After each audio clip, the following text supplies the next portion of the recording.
Pastor James Coates has been released from jail, and I'm going to read to you an article and comment on what actually happened and what fine or what is the result that he has been given. So, this is the article headline that we just received. And this is just breaking news about Alberta pastor charged with breaking COVID-19 health measures released for a fine of $1,500. And currently, James Coates has been jailed for 35 days, and he is refusing to follow the condition of bail release. So basically, he was charged $1,500. But the judge said that the 35 days that Coates had spent in custody would count as credit for the entire fine, and therefore he will only be paid $100.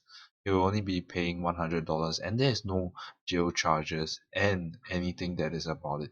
So I think the main thing about this article is that right here that Pastor James Coates is saying that I realize that the way society is going to perceive what's happening here, but I'm simply here in obedience to Jesus Christ, and it's my obedience to Christ that puts me at odds with the law. So, Pastor James Cole is just saying that he's focusing on his duty as a Christian, he's focusing his duty as a pastor in order to share information and in order to preach Christ. And this is just interesting as he also go on and says the court is aware that I'm contesting the legitimacy of the law, but please make no mistake, I'm not trying to make a point.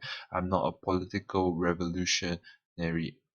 So praise the Lord that Pastor James Coates has been released after 35 days in jail, and what happened to him was that he only received a fine and not any longer jail term. And in fact, the 35 days of jail was put credit for the fine instead.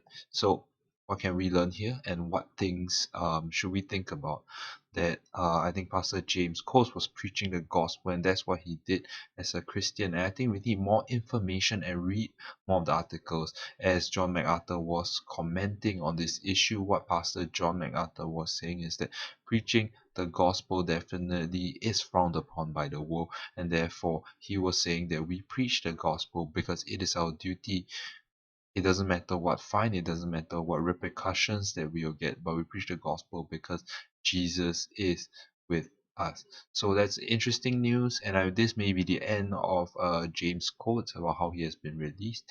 And if so, maybe there won't be any more complications. But if there are complications, I will try to report it on my YouTube channel so that you can receive the fastest updated news quickly and easy. Thank you for watching this video, and God bless.